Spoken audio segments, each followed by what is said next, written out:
আসসালামু আলাইকুম প্রিয় শ্রোতা বন্ধুরা, আশা করি সবাই ভালো আছেন। তোমাদের দোয়া ও আল্লাহর অশেষ রহমতে আলহামদুলিল্লাহ আমিও খুবই ভালো আছি।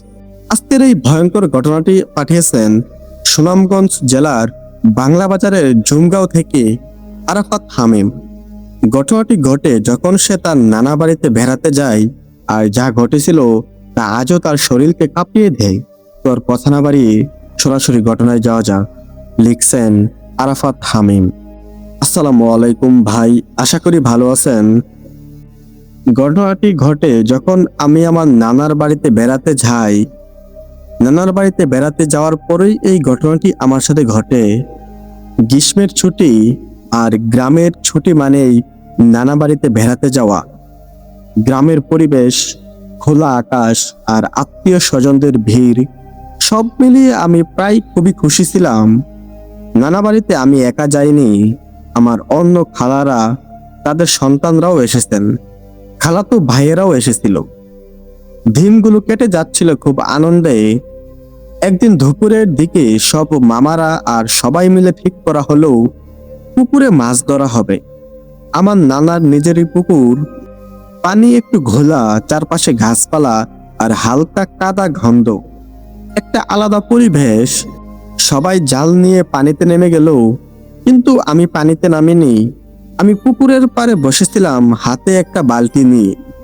মামারা মাছ ধরে দিলে সেগুলো আমি বালতিতে রাখতেছিলাম। সবকিছুই স্বাভাবিকভাবে চলছিল। হঠাৎ করে আমার পেছন থেকে একটা কর্কশ ও বাড়ি কণ্ঠ ভেসে এলো, ওই ছেলে, আমাকে একটা মাছ দে, দেই, আমি মাছ খামু। আমি ধীরে ধীরে পিছনে তাকালাম, আর যাকে দেখলাম আমার বুকটা ধপ করে উঠল। একজন বৃদ্ধ লোক, কিন্তু এটা কোনো সাধারণ বৃদ্ধ না। তার শরীর পুরো ময়লায় ভরা, কাপড় ছেঁড়া, আর তার শরীর থেকে আসছিল এক ধরনের পচা, অসহ্যনীয় করার মতো পচা একটা দুর্গন্ধ। চোখ দুটো অদ্ভুত, একদম স্থির হয়ে তাকিয়ে আছে আমার দিকে। আমি ভয় পেলেও নিজেকে সামলিয়ে বললাম, না, মাছ দিতে পারবো না। কিন্তু বৃদ্ধটা হঠাৎ করে আমার হাত শক্ত করে ধরে ফেললো। তার স্পর্শটা ছিল অস্বাভাবিক ঠান্ডা। মাছ দে, না হলে তোর ভালো হইব না। এ কথা শুনেই আমি ভয় পেয়ে চিৎকার করে উঠলাম, মামা, মামা। পানিতে থাকা সবাই দৌড়ে উঠে এলো, কিন্তু যখন তারা এসে পৌঁছালো চারপাশে কেউ নেই, একদম কেউ নাই। মামা জিজ্ঞেস করলো কি হয়েছে। আমি কাপা কণ্ঠে সব বললাম। বৃদ্ধ লোক মাছ চাওয়া, হাত ধরা, কিন্তু সবাই অবাক হয়ে একে অপরের দিকে তাকালো। এখানে তো কেউ ছিল না। আমি স্তব্ধ হয়ে গেলাম। আমি নিশ্চিত ছিলাম আমি ভুল দেখিনি, কিন্তু তাহলে লোকটা কোথায় গেল?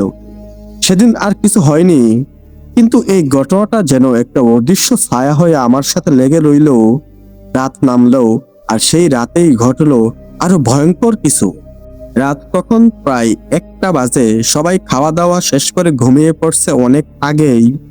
গ্রামের বাড়ি, চারপাশ নিস্তব্ধ, শুধু মাঝে মাঝে কুকুরের ডাক আর ঝিঝি পোকার শব্দ।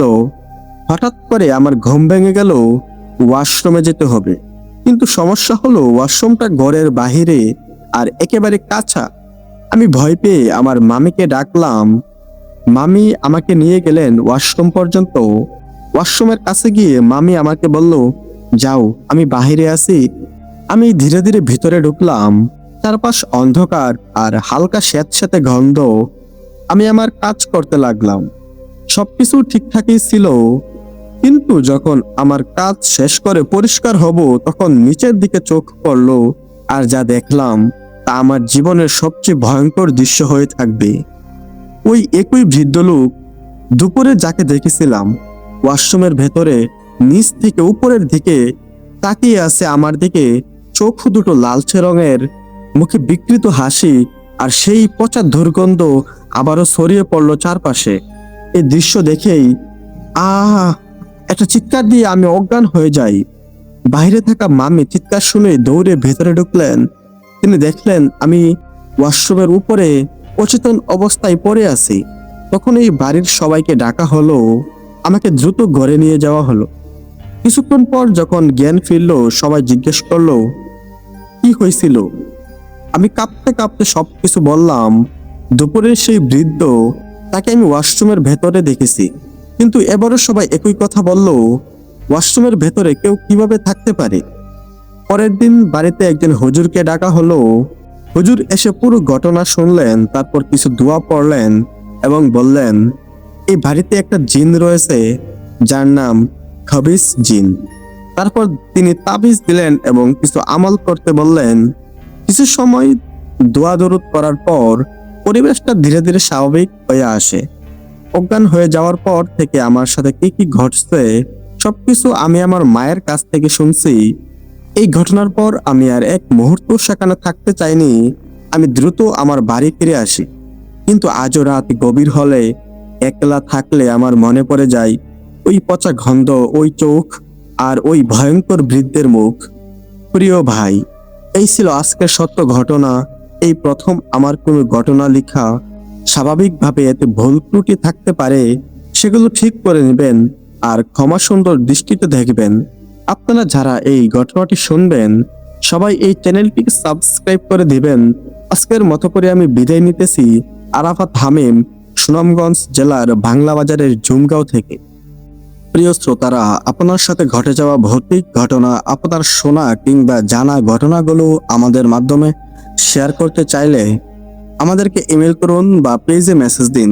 আমাদের official email address pin comment ও ডিসক্রিপশন বক্সে দেওয়া আছে। এই ঘটনাটি সম্পর্কে আপনার মতামত আমাদের সঙ্গে শেয়ার করুন কমেন্ট বক্সে। আর যদি এই ঘটনাটি ভালো লেগে থাকে তাহলে অবশ্যই লাইক দিন। আপনাদের মতো দর্শকদের জন্যই আমরা এমন ভৌতিক সত্য ঘটনাগুলো নিয়ে আসি প্রতিনিয়ত। সাবস্ক্রাইব করে পাশে থাকুন আর নোটিফিকেশন অন করে দিন। নতুন ভিডিও এলেই আপনাকে জানিয়ে দিবে। আজ ফিরছি, তবে হ্যাঁ, খুব শিগগিরই আসছি নতুন এক ভৌতিক সত্য ঘটনা নিয়ে। ততক্ষণ পর্যন্ত ভালো থাকুন, সুস্থ থাকুন, একে অন্যের খেয়াল রাখুন। আসসালামু আলাইকুম।